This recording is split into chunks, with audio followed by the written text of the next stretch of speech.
Thanks for coming this evening. I'm Nikki. I'm with Airswap. This is our new office space, and we're really delighted to have you here this evening.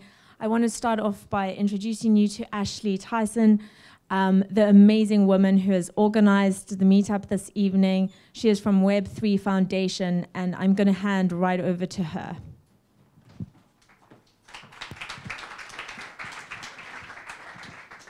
Thank you all for coming out. I'm Ashley. I'm with the Web3 Foundation. Really appreciative of Airswap for hosting this meetup for us. So the Web3 Foundation, if you're not familiar, is a foundation that was founded in Zug. And we exist to basically decentralize the web. So that means that we work on a number of different blockchain initiatives, but we also work on other decentralized protocols. So one of the initiatives that we were working on in 2018, in mid-January, is a decentralized exchange workshop. So we gathered a bunch of developers that were working on different decentralized exchanges, invited them out to our headquarters in Berlin, so that they could all come together and address ecosystem issues that were preventing the mainstream adoption of decentralized exchanges. And so what you're seeing here tonight is kind of the next step.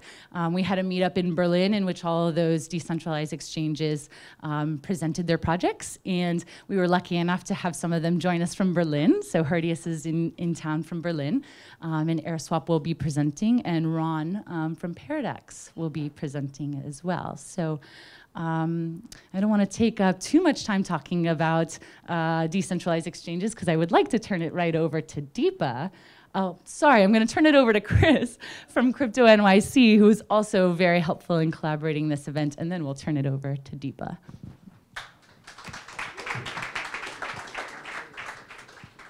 Hi guys, I'm Chris. I'm a co-founder at CryptoNYC. Our mission is to basically connect all people, engineers, investors, community organizers, lawyers, bankers, or regular people to build the future with distributed consensus, as well as making the tech more accessible to the public. We're really excited about decentralized exchanges since they're basically delivering the promise of crypto in a decentralized way.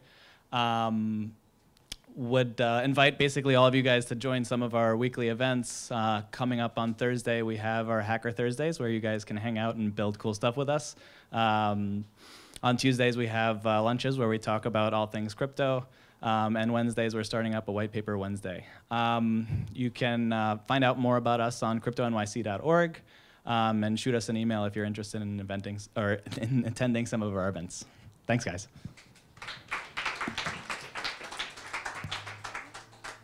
Cool. Thank you guys all for coming. I work at Airswap, and we're just really glad to welcome you all to our lovely new space that we've been in for only 2 weeks now. So glad we could host you all and enjoy us. So before I get started, I'm just going to tell you a little bit about Airswap. Airswap is in a joint venture with Consensus. My name is Deepa. I work as an engineer on the Airswap team.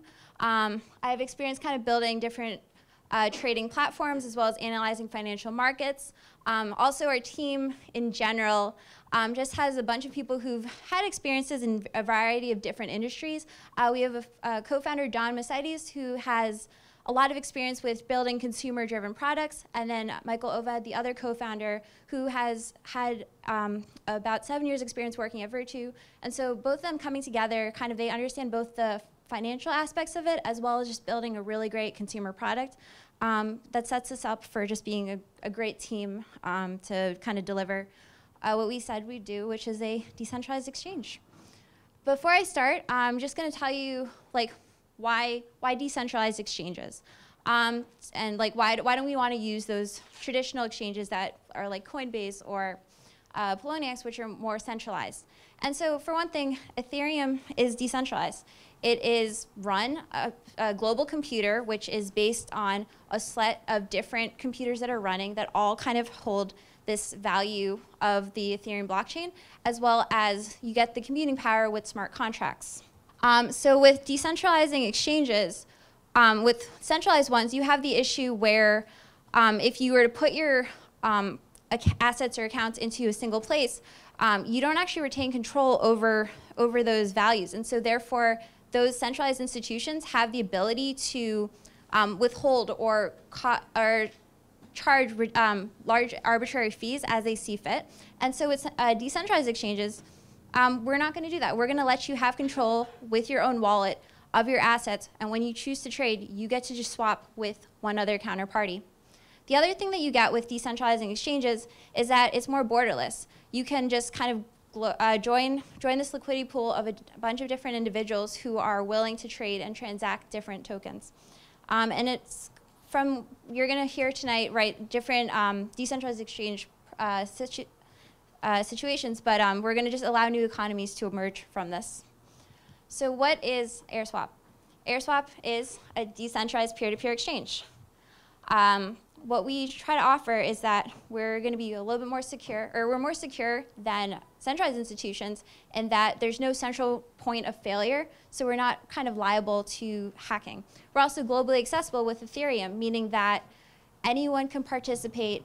They can interact with our token trader. They can interact with our front end and be able to find a counterparty and trade. So just going to go through now how Airswap actually works. If you were to kind of come through our platform, what would you be doing?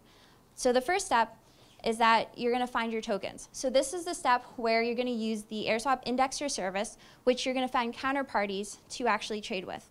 One thing to note is that Airswap is an Ethereum-based platform, so the tokens that we do trade or would want people to work with are ERC20. Once you find your tokens, or once you find your peers, basically a maker and a taker are able to now communicate with each other. With the indexer, the maker is going to put out what sort of tokens that they would want people to, what they're willing to trade. So let's say someone's going to come into it and be like, I am willing to trade Gnosis tokens for, let's say, Bancor, or they would like to trade Airswap tokens for Augur. And so then a taker is able to look at a indexer, find that counterparty, and then communicate off-chain with a maker, where they will come up with an order where they will have a discussion or negotiation between price and quantity. And then once the taker receives that order, you can then make a trade. Making the trade actually happens via a smart contract where it's an atomic swap on the Ethereum blockchain. And so the taker is going to say, I would like to trade with the maker. The maker is going to send back an order, and then that will be cryptographically signed such that the taker can't modify the order that the taker is sending. And then they're going to take that, the taker is going to take the order, send it to our Ethereum smart contract where the actual transaction will take place. And the really cool thing about this is that it's just going to be an immediate swapping of tokens. So the token A and token B that the maker and taker wanted to trade with each other will just transact in one go. And from there, both parties can then listen to the Ethereum blockchain to know whether or not their transaction succeeded or not. So what you're getting from Airswap, just to kind of sum it up, is it's more private. It's more private because there's no sharing of any public information where there can be some sort of information asymmetry. So there's no price information or quantity information that's being put into an order book. It's also more scalable because we're not putting everything on chain. We're allowing for peer-to-peers to communicate with each other, figure out what price and quantity they want to trade at, and only the final transaction is what is going to occur on a smart contract and actually have it trade.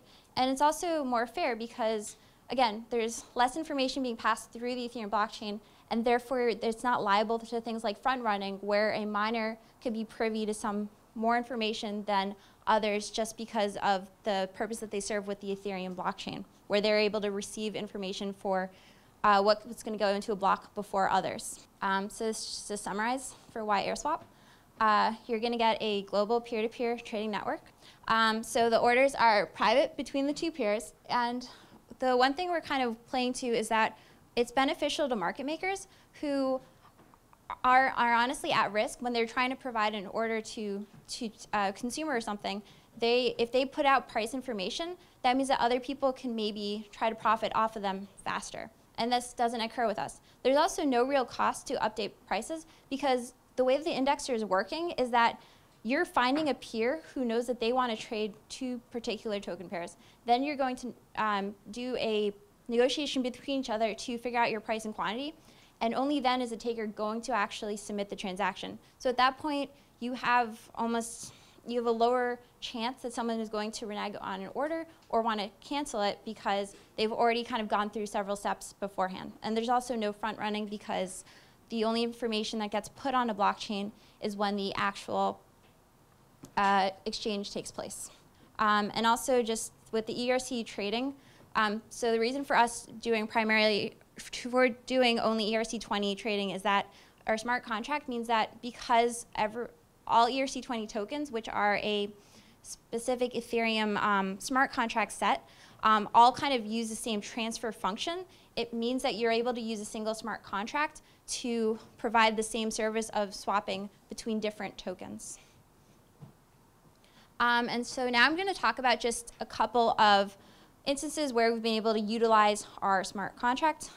We did our Airswap token launch in October, where we were just able to successfully sell our tokens to individuals. What's kind of cool is that we were able to get almost over 9,000 individual buyers from 135 different countries. We were able to kind of graph this out to you. And also there's a cool blog post if anyone wants to ask me about it later. I'd love to share it. But yeah, it just shows just how we're able to be borderless and allow other people to participate and give them access. And yeah, it was launched using Airswap because the token purchases, yes, we were the main seller, but they were just trades. And so that was our first implementation of the swap protocol. Airswap is also an implementation of the swap or the peer protocol. And so just recently, actually last week on February 1st, we launched the token trader, which is our first kind of showing of what would be the new trading network for us. And nice thing is it supports both MetaMask and Ledger hardware, so we're enabling people to trade securely as well as having custodial value of their own tokens. And currently it only supports buying and selling the Airswap token for WETH. WETH is wrapped Ether. But as we grow our marketplace, new tokens may be available. And it is at here if anyone is interested in trying it out. It's just trade@airswap.io. Now I'm just going to talk about a little bit of like what our future plans are. So we were able to, I guess, did our token launcher, then we did kind of a first implementation of the token trader. We're hoping to build out our token marketplace. The marketplace means that there will be multiple makers and to be providing orders and trades for consumers. We also have partnership networks, which is kind of partnering with bigger players to kind of build up a better institutional value for us. And then finally, we hope to have basically having tokens, I guess, trade everywhere for us, and being kind of that foundational level for what the new age of, I guess, tokens are. And so as an example, if you're going to use the token marketplace, you can just come in and be like, I would like to buy 100 of these Gnosis tokens. And from there, it's going to look up who are the individual sellers. You can kind of find who has the best price. These are things that are, yes, they're using our indexer, and then they're going to show you what the prices are. So it's like some of this is happening on the back end for you. So you're going to pick the best one. And yeah, so that's just a little bit of preview of what our marketplace will look like. So I just talked a little bit about who our team was, what we're doing, our roadmap. And so if you have any questions, do we have time to take some? Yeah. My name is Daniel. I have two questions. So to negotiate the trade, so those two people have to be online, right? They cannot just submit and forget. That is correct, yes. And the second one is, you said there's no front running, but the block miner, they can always simulate the transaction and figure out the settlement price. So you mean there's no way they can steal the trade? There's no way they could steal the trade, but I yes, see. there is you are correct that the information or the data that is being sent, but there is the possibility of trying to encrypt some of that. All right, thank you. So around the negotiation piece, can you help us understand a bit better how is that done efficiently? It just sounds like something that might take a while until a deal happens. Sure. So with our peer protocol, I guess it's less of a negotiation to start off with. It's very simply that someone is going to ask for a quote, and a quote is going to be provided, and then the taker is going to have the decision to whether to accept or not accept that price and quantity that a maker has provided to them. Moving forward, once it's more peer-to-peer, it would be a further discussion. So yeah, it's pretty efficient in that front. What's your view on KYC, AML compliance as a exchange or relayer in general? So I can say for our token launch, we did do a full KYC procedure because that was us selling our tokens.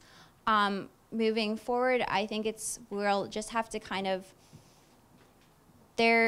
we'll just have to kind of see like what the space is like. I don't think I can accurately say how we're going to approach it, but I will say that when we ourselves were the seller, we did do a full KYC for all the individual buyers.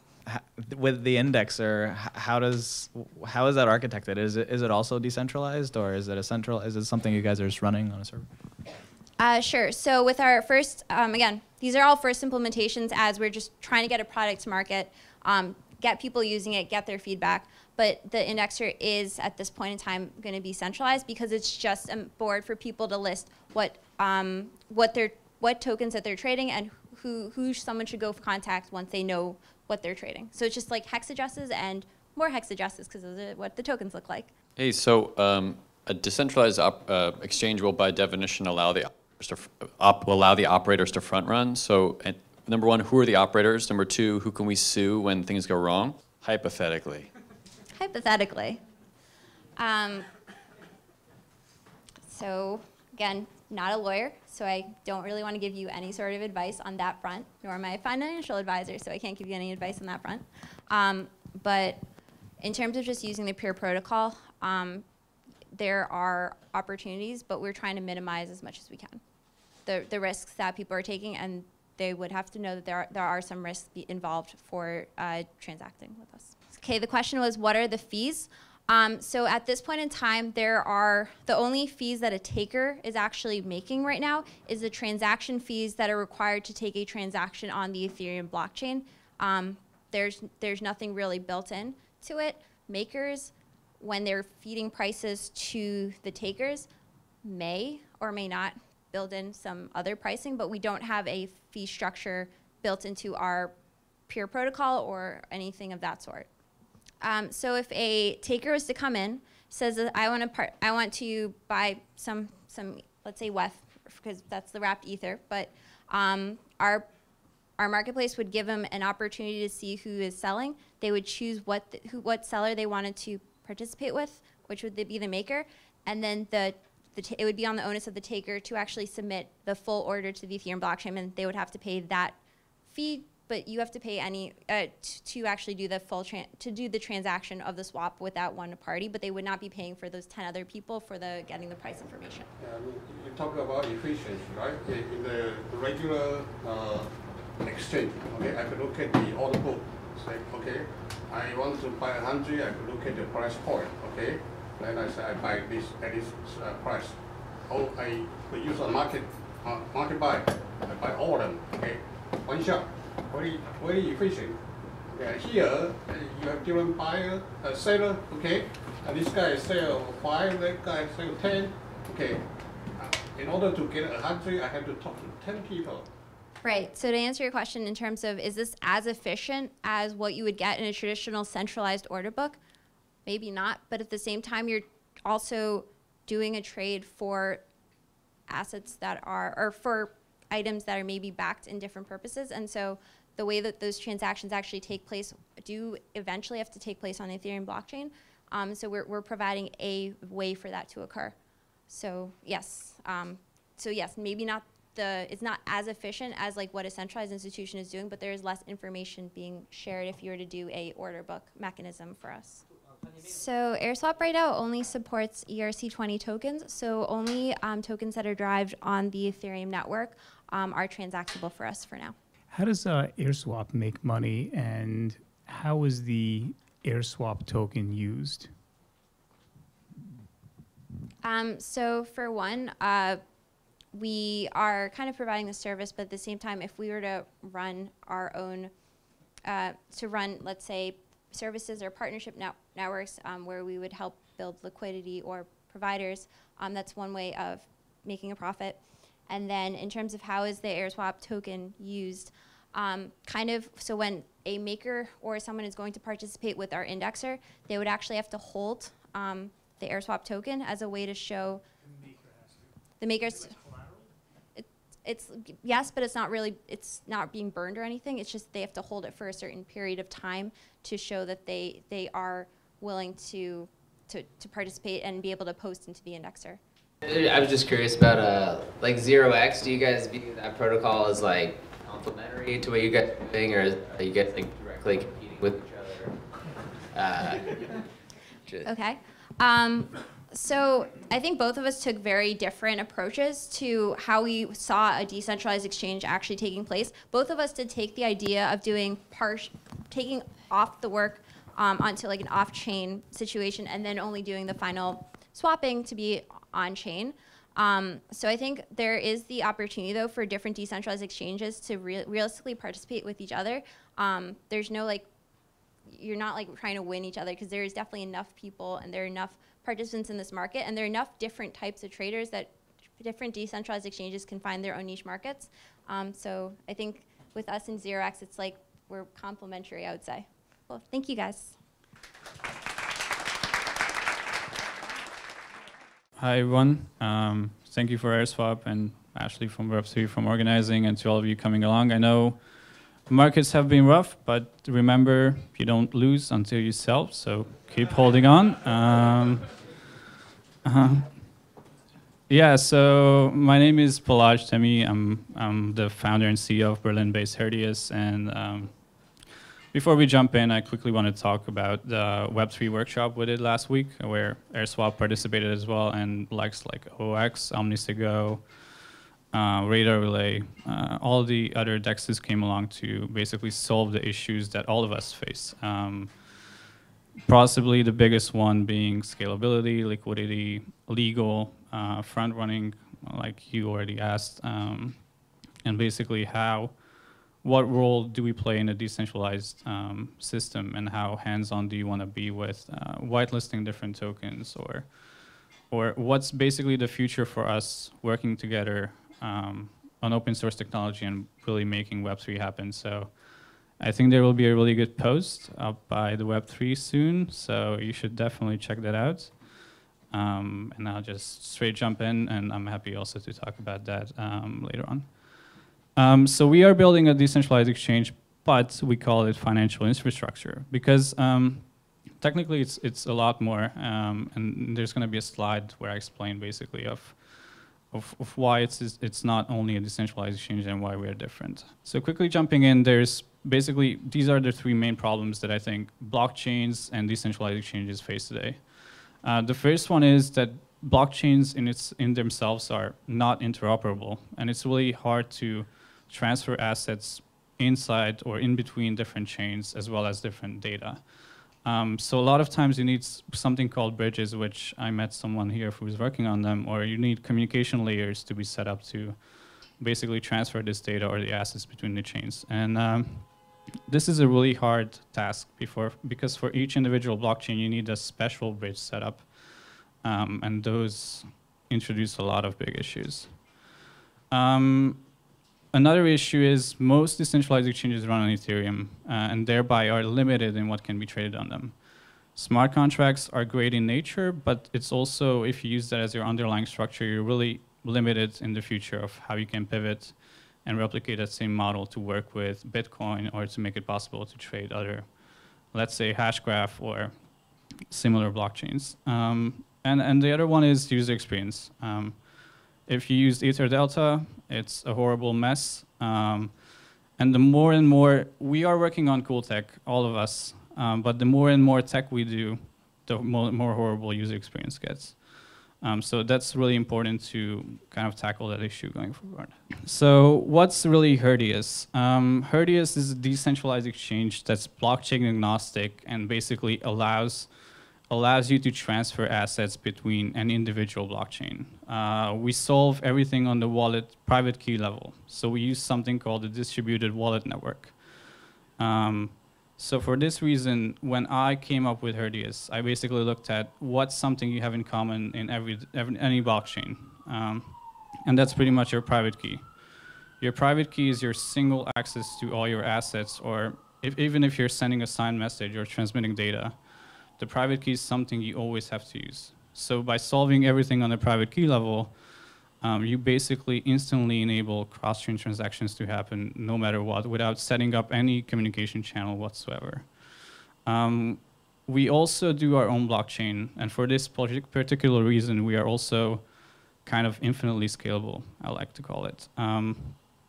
We basically do this blocks on blocks infrastructure where we have something called a constructor or a queue mechanism. Kind of imagine this like master nodes or people holding the most stake in our system. And these people, this consensus mechanism, basically governs how the blockchain structure is built up. So let's say there's a surge in transactions inside our chain, then this constructor mechanism directs the blockchain to build a structure that has, let's say, a block in the bottom and then, let's say, 10 blocks on top. And that each individual block has a different validator subgroup. So in a way, we're also parallelizing mining across the different blocks while also maintaining security. So briefly on the distributed virtual wallet network. This is how what I just explained works. You take your private key, or you transfer funds into a wallet that's compatible with the Herdius network. Then we basically encrypt and slice up your private key into individual parts. What happens next is we distribute them to public nodes. So in this example, you have n nodes, but probably will be 8 nodes for a start. So we basically use a mixed network to encrypt the individual parts of your private key, which means other people cannot eavesdrop on the transaction, and it's only you and the other party who knows that they own part of your key. And the other people who own the other parts of the key don't know of anyone else, but only the next person they should contact. And basically, we do a reassembly. So the easiest example I can give you this is, if I'm a Herdius network user and I transfer money to person B, nothing moves on the main chain, but instead we keep track of that asset inside our own side chain. Now, if person B moves money to person C, same, nothing moves, and the money is still in my wallet on the mainnet, let's say the Bitcoin blockchain. But when person C wants to actually move those funds out of our network, then you have to reassemble the private key and to actually move those funds. So that's when the reassembly happens, and that's when basically the funds are moved using my private key for person C. So that's the basis of it. Now, why is Herdius more than a decentralized exchange? Having our own blockchain gives us a lot of opportunities to play around and to implement a lot of different capabilities that really makes it usable for financial service providers. So one thing we did is obviously the proof-of-stake based blockchain that I mentioned, that we use basically the Herdius token as collateral inside our network. And if you cannot solve something with code, we have to use game theory or solve it economically, so any kind of attack on your system costs more than what the attacker could gain. So that was our approach. We also open up our infrastructure in open order book, and everything is on the chain. So if you're a centralized exchange and you're running the Herdius wallet network in your backend, then you can also match orders with our chain if you need to. Why this is beneficial for both of us? Let's say there's token X and there's exchange number 500, which doesn't have that much liquidity on their chain, but there is liquidity in our chain. Then it's really beneficial for them as well to do the intra-exchange settlement. Now, in addition, it can also be used for business, like backend infrastructure. So potentially even as a replacement for Hyperledger. So that's what we are also kind of pushing in Europe. We're talking with a lot of corporates to actually implement it for them to do fraud prevention, internal KYC, or to do any kind of internal operation for them. One thing our chain does is you can also attach data to individual transactions. So that opens up a lot of possibilities when talking about KYC, identity, or or fraud prevention, like I mentioned. Just to briefly touch on the topic of our token and how it's integrated within our network. So it's economically relative to transaction volume, and it's kind of inflation resistant, I like to call it. So we create a limited amount of tokens in the beginning, but what happens is, how do you, basically the main question is, how do you prevent someone from holding on onto your tokens, a significant share, and then the blockchain not being able to function because there's not enough stake locked in for the transactions. Simple example would be there's $10 million worth of transactions inside the blockchain, but only validators only lock in 5 million. Then your whole blockchain is broken. So what we do in that case is there's a dynamic function in our blockchain which basically inflates those people who are just holding and not actively participating.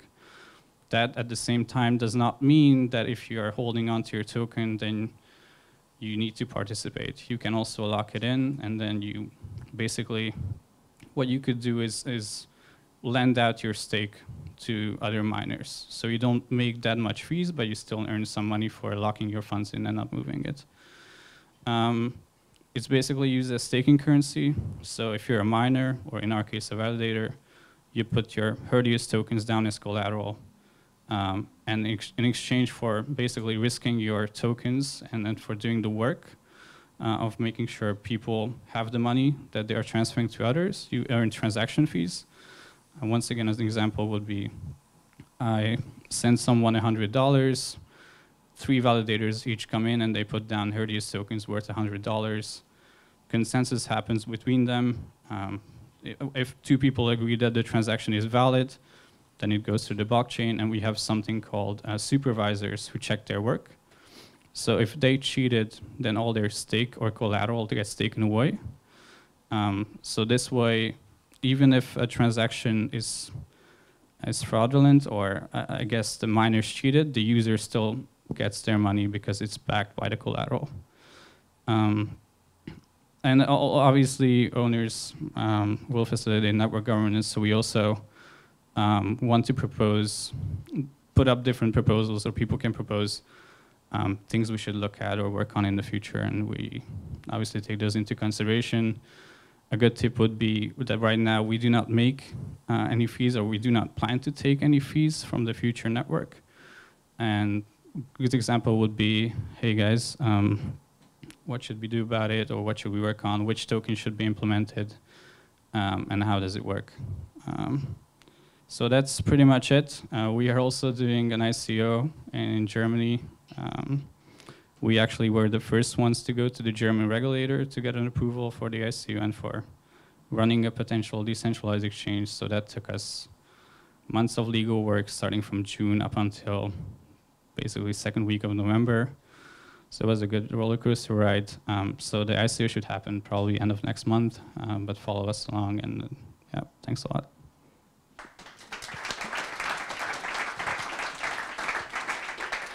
Questions? What encryption algorithm is used to encrypt the private key? Does a user get a copy of that ciphertext so that they could rearrange the key, worst case, if there's some failure or anything? Or do they rely on the system to kind of keep running in order to be able to decrypt their wallet again? Yeah, so we use a mixed network from George Denazis. He's at Oxford, and it's called Sphinx. Basically, like I said, it uses, I think, the simple Hellman-Diffie encryption curve to encrypt. It's really about the mixing rather than the encryption. So making sure that the user who gets part of the key only knows who next to contact and who the key came from. So if I lock up my tokens there and I get, and I encrypt my private key and it gets sliced up, do I get anything back? Do I get the ciphertext back, or is that public in like a public address and everybody could see it, even though it's sliced up? Yeah, so what you do not see is the private key that's for your wallet. You have a key that's used for you to identify yourself. But the one that's encrypted for the wallet, that's obviously hidden from you, because otherwise you could use it to move the funds which you do not own. So what happens is, if you send money to person B, then basically person B gets like UTXO in Bitcoin, basically enabling him to transfer whatever money we keep track of in the state, so it's balanced, and do the reassembly of the private key based on that. Great. If I could squeeze another question. Leverage on the lending, is there any kind of potential systemic risks if, like, sort of BitConnect's a bad example, but if there's leverage and there's some big market anomaly and the price changes abruptly, is there any kind of incidental fractional banking going on, fractional reserve banking, where there's more money kind of loaned out than what exists, or everything's always fully margined, one-to-one in terms of the leverage? So pretty much we keep track of everything inside the state, so we do not have that possibility of not having the funds to back up individual transactions. How did you come up with the name Herdius? That's a funny one. I would love to tell you it's like a Greek sophisticated name, but it's not. In the beginning, when we started, we wanted to do a centralized exchange, actually. So we are the evil in some sense. We wanted to create a centralized exchange where the token would be a full equity token paying out dividends. So if you own the token, you get all the profits the centralized exchange would make. And we wanted something to stand for a community, so the word herd. And I'm pretty shameful to say it, but we put it into a startup name generator. And it spit out Herdius and Herdios with an O. And the domain name for .com was free, so that's like a jackpot. So that's the story. So can you walk me through again from the diluting the tokens that are stale? For example, like a participant that is just holding on tokens. Yeah, so this is very, very new for us as well. But what would happen is you're a token holder, and the currency is used for staking, so it powers the whole proof of stake based mechanism. What you could do is kind of like what Gnosis does. So Gnosis, basically you lock your tokens in and it generates a second token. In our case, let's say you own tons of Herdius currency. You lock those in for 2 months, and someone else who actually has the mining power to verify ownership, they kind of lend or borrow your stake. What if I don't walk them? What will happen? Well, then you'll get, you run the risk of being inflated. So this is not something that this only happens if there's not enough stake locked up. So if you're not participating, but the network runs perfectly well, you do not get inflated. There's no risk. It's only if, let's say, someone or people decide to hold on to 30% of the tokens and it's not actively being used. Then you run the problem of inflating those guys. Yeah, so it's basically a tragedy of the commons. If people decide to hold on to, decide not to participate and not to lock in their tokens, which would basically mean that they could not touch it and they still earn fees from it. I see that you guys are doing ICO, and at the end of the ICO, you have some investors just want to hodl. And I guess that's your strategy against hodling. I mean, it's not a strategy. It's basically, if you're in for the long term, then you lock those tokens in for 4 months and you keep making whatever money those tokens would earn for you if you do validation. Like, maybe not as much, but let's say 60%, by just committing to not touch those tokens for a period. So does the inflation go to the validators, or is there a fee from participants that goes to the validators? Yes, so what was not mentioned, but we do have in our network, is something we call the hallmark storage. So technically at each individual time inside our blockchain, there's only 3 blocks being validated on actively. Why this is the case? If, let's say, a validator cheated in the first block, they can be held responsible 3 blocks into the future. This allows enough time to the people who are in the supervisor group to come in and still keep you in check. And then once a block has passed the 3 block time, which is 15 minutes, then this gets put into a hallmark storage, which is more comparable to Filecoin. So technically, those people who host the blockchain itself earn a small fraction of the block reward. And those would be the people who get the newly inflated tokens and just participants of the network in general. Okay, that's it. Cool. Thanks a lot. First of all, I wanted to say thank you for putting this together, Ashley and Web3, and the hospitality of Airswap to host this tonight. Very gracious. There's a number of projects that are attacking a similar problem space with different solutions, and we're one of them. Less technical than some of the things we've heard about already, but I want to rip through the slides and give people an opportunity to ask questions, and that's usually the best part of these, so Q&A. Quick show of hands, everybody familiar with 0x protocol? So Paradex is a 0x based ERC20 token exchange.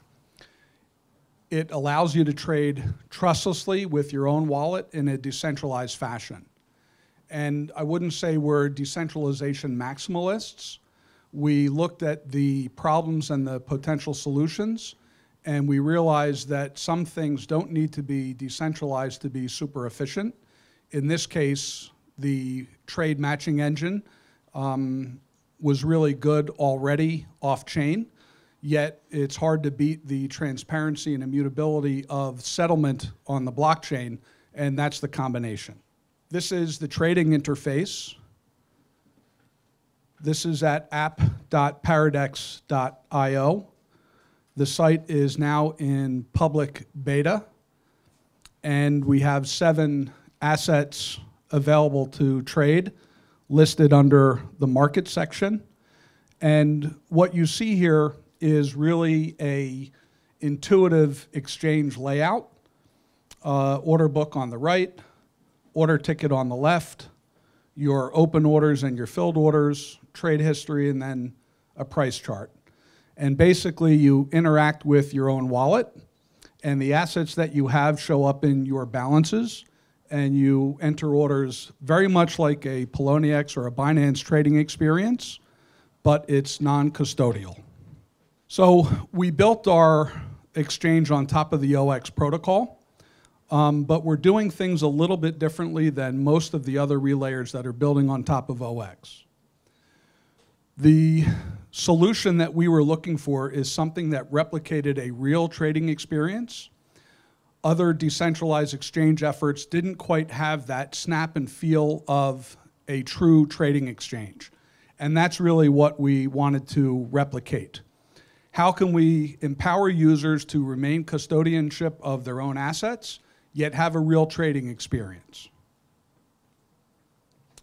So the 0x protocol allows 2 different models.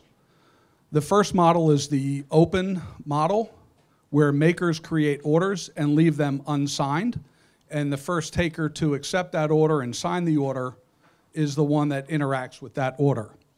We actually use what's called the matching model, where we insinuate ourselves as the only potential taker for every order. And what that allows us to do is prevent anybody else from interacting with that order so that you can't be front run, and that we can control the trading process a little bit more tightly. So DEX really now does feel like a proper trading experience. So the benefits of that are that you can cancel your orders instantly at no cost. Because orders are inserted into the central order matching engine, when a user cancels an order, it disappears from the order book. There's no cost to cancel an order. And why that's important, if you consider the future of decentralized exchange, you know that a component of this is higher frequency trading, and most orders in HFT are canceled, and it would be untenable to pay fees to cancel orders. So if you have the ability to cancel for free, you can start to make lots of orders very, very frequently, and that also opens up the opportunity to trade things that are very volatile. For example, Ethereum this week. The second advantage is that there's no order book contention. The open model, especially if it's successful, with shared liquidity across a number of relayers, means that the best order is always going to be competed for. And that leaves the user vulnerable to not knowing whether or not they've been filled, whether it's for 15 seconds when block times are fairly normal, or for minutes at a time. The most important thing for traders is to know what their position is and whether or not they've interacted and whether or not they're filled. So we eliminate order book contention.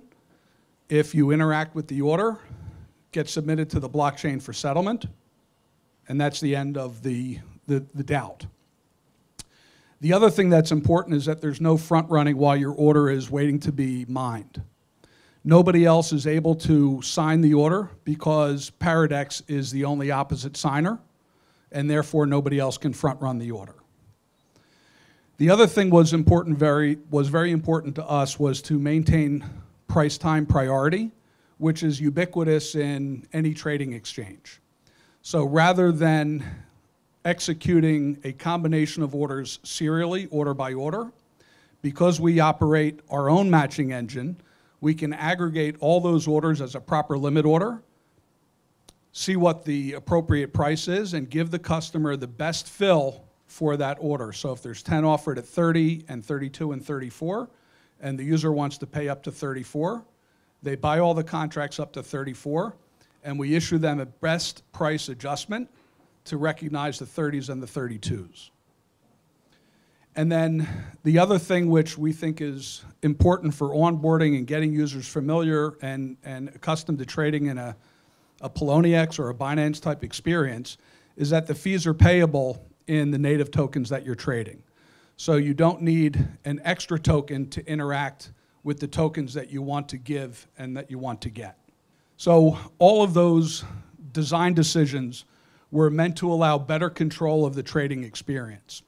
And as we all know, using a number of different dApps, user interface and user experience hasn't quite caught up with the promise. So we've really focused on trading experience, intuition, user experience. In the next few months, we have features under development now, including ledger support, geolocalizations in different languages. We'll enable end-to-end trading. So if you want to trade Gnosis against rep, you'll be able to do that in a single order book. And then, of course, a mobile instance. Over the next couple of months, we'll be adding a lot more trading pairs. And what we're most excited about, because we have the ability for high-frequency trading or semi-high-frequency trading, is the ability to list ERC20 tokens against some of the new stablecoins that are coming out. We're undergoing discussions with a number of market makers who are trading traditional assets that are looking at the crypto class. And only by making sure that orders can be canceled quickly and efficiently can they really participate. So it's very important for us to make sure that our API is easy to interact with and that orders, most of which get canceled, don't cost a fortune. And then, of course, we have some surprises coming up. Really delighted if you would give the app a test. You need MetaMask to be installed in your browser. Once you select your wallet, your assets appear, and you can instantly trade with those assets after you wrap some ETH. Reach us at paradex.io. We have a couple of Medium posts that explain our fee structure and some of our design decisions. We're on Twitter, of course. That's my email. And I'm also on Twitter at RonB7139, my old trading badge. So I'd like to open it up for Q&A. Yeah, you guys said you supported 7 assets. I was just wondering what they were and how you chose those 7 assets. The regulatory environment is very sensitive for everybody. And for us, the decision was not to get knocked out of the box with stupid decisions early. So we looked at what we think are some of the long-legged projects. We have Maker listed. We have Rep listed, EOS, OMG, Status, BAT, and DAI. Do you have any plans to acquire any type of license in case there's regulatory pressure that you're operating in exchange, or plans to use Web3, maybe decentralized? So we'll continue to evolve with the market space. Really good testimony today from the SEC and the CFTC. Very permissive attitude so far. But if licensing is required on a federal level or on a state level, yeah, it's a huge hassle, but we'll comply with it as we have to. And regarding the decentralization, like a PFS, distributing the site, so it's hosted on nodes, so it's not subject to an S-hat or a Ether Delta, a DDoS. Yeah, I don't think that's the problem that we're trying to solve right now. That's one of the aspects where a website does a pretty good job, and it's up to our security engineering to make sure that those non-crypto things happen. So if we can do a good job at that, you know, learning from best practices in centralized operations, we're fine with that. If I could squeeze one more in. Sure. OTC, do you plan to attract liquidity from OTC, considering that you're targeting potential, either market making or arbitrage? We're open to anyone to participate on the exchange. I think that's the beauty of decentralized exchange. Because we're non-custodial, at least for now, as thin as that stance might be, we're not considered in the business of an exchange. We allow peer-to-peer exchange. So as long as that definition maintains, then you know, we would just follow those customs. If things change in the future and we need to become more decentralized, for example, the Augur protocol, which is meant to be open source software, fully distributed, anybody can operate, that's not quite the model that we're after right now. So the microphone's in the back. Hi, you mentioned that fees are paid or could be paid in the traded tokens. Does that mean that 0x is not required? Yes. And in that you actually trade into 0x in order to pay those fees, or is 0x completely not required? 0x is not required. We actually built the first version of the protocol requiring the 0x token to be used to pay fees on the exchange, with the hopes that we could hide that under the covers at some point in time. But the user feedback from beta testers was pretty convincing that it's an extra step that wasn't quite needed. Why do I need an apple to exchange a banana for an orange? So we tried to solve a problem where we could make it very, very easy, very intuitive for people to make a trade. So the fees are charged in the proceeds of what you're exchanging, which is a very intuitive and industry standard way to go. This is the right way to go, okay? It answered my, it solved a lot of problems, okay? Do you consider fiat, like a dollar? No. We will consider every stable coin that becomes viable. Only coin to coin? Yes. Okay? No dollar? That's okay. right. So based on my understanding of 0x protocol, you have to provide liquidity. You have to use your own token to trade with the user's order, right?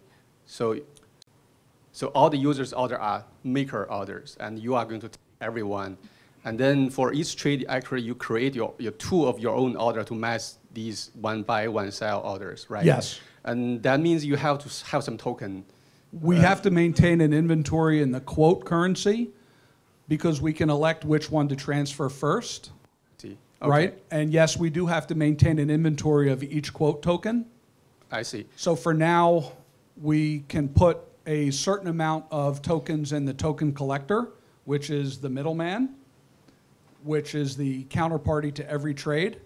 And then as we want to increase our trade size, as we start to feel comfortable with our operations, we can increase that amount quite quickly. All right. And the second one is, since you mentioned no front running, means that every maker order has to provide this taker address, which must is be your, ours. That's right. So all the maker address will be just one single address that you own, right? Yes. Will that be a problem if you have a lot of transactions in this market? Because if one fail, the rest of the, because the nonce, you know, every Ethereum transaction has this nonce, it will be incremental. So if one fail, the other will all fail, right? No. What happens is in our order book is each trade gets locked by the order matching engine. And once it's locked, it goes to the blockchain for settlement. And the next trade that occurs then gets locked as the next only trade that's in our system. And then we send that to the blockchain afterwards. All right. So they're not in a ladder fashion. They're posted as they occur. Thank you. Thank you. So the 0x protocol and the token, generally, as I understood it, relays would take fees or it's a governance token. But the fact that you guys aren't taking fees of 0x, should we just be thinking about this as a governance token?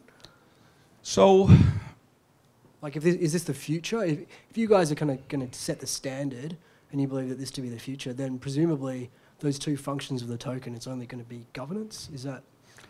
It seems to be leading in that direction. There are some other projects that have announced that they are either abstracting the fee or they're not using ZRX as the fee token.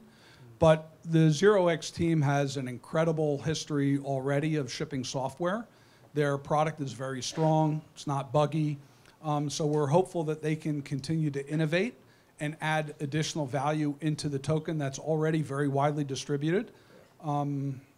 For now, the best choice for us to maintain a great user experience was to eliminate the need for it. But if things change with the protocol and we continue to use the protocol, we're definitely on board with either owning a lot of tokens to participate in governance, or if we can make the user experience excellent while requiring the token, we could consider that as well. Could you talk about your fee structure for trades? Yes, so about the fee structure, we have a detailed post at paradex.io/medium. The basic fee works like this. There's a gas fee that we poll ETH gas station to determine what it costs to make a transaction, and we pass that along to the users. And that is converted into one of the tokens that's being traded. In addition to that fee, we charge a transaction fee, which is 15 basis points.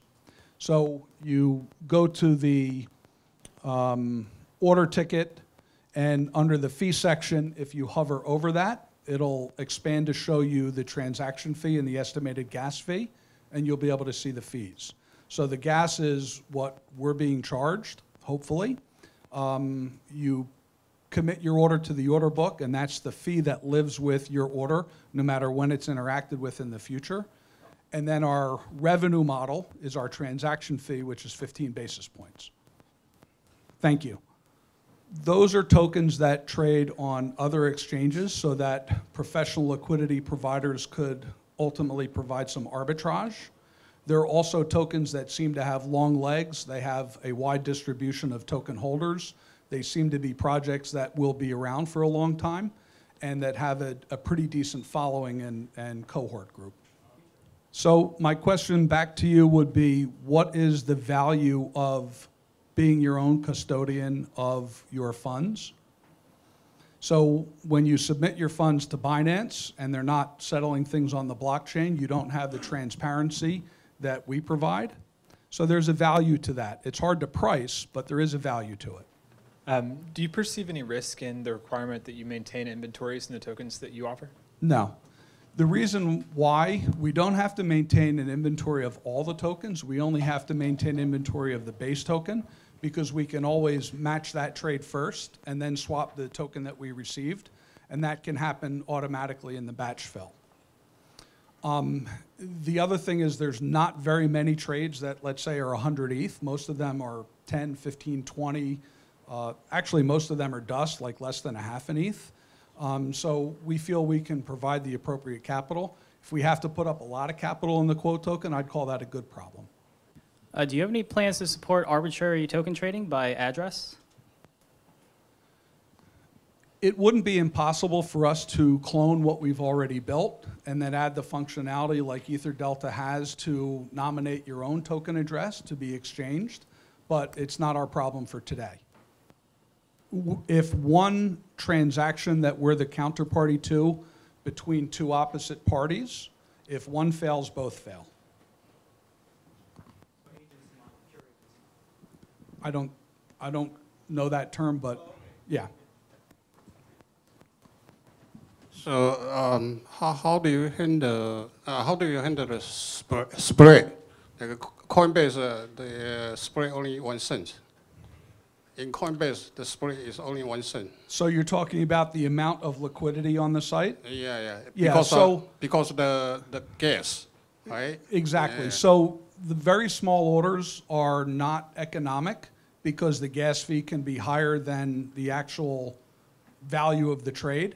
So we're hoping that we're not used as a signaling system the way Coinbase might. where you would have 15 orders at 15 different prices to be less than 1/10 of an ETH. We want people to actually engage with the site and make trades for risk, not to use it for signaling. It's something that we can't avoid until Ethereum scales better. The gas fees are what they are. We saw what CryptoKitties did to mess up the system. That is something that we're going to have to contend with. Okay, and how do you plan to compete with Coinbase, Paradex? We hope to gain more traction and awareness as we do events like this so that we get the word out. And then people start to realize that they're paying a lot of premium for someone else to hold their tokens. We think that if you have custodianship of your own assets, where you don't have to wait for level 18 of verification, where you don't have to wait 4 days for a customer support answer, where you see the inventory that you own in your wallet already and can interact with it, unplug your ledger at the end of the evening, put it back under your pillow, there's a value to that. Great, that's good. Thank you.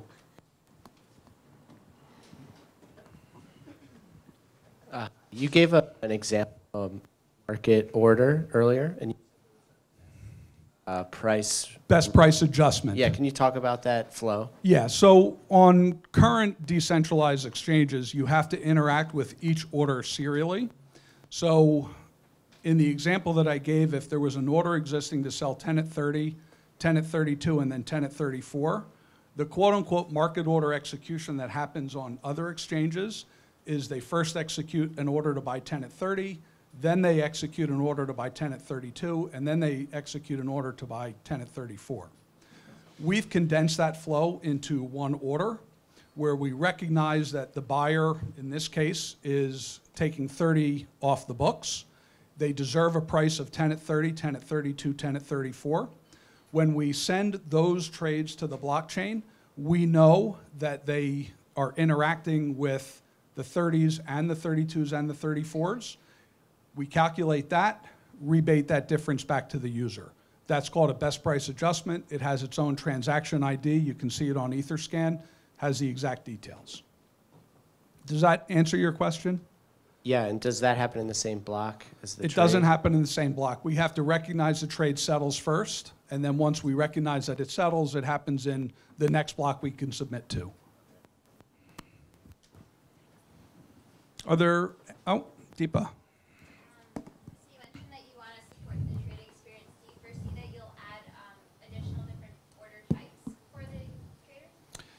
I think we've, the last article I read about the number of order types on traditional exchanges is somewhere between 50 and 100.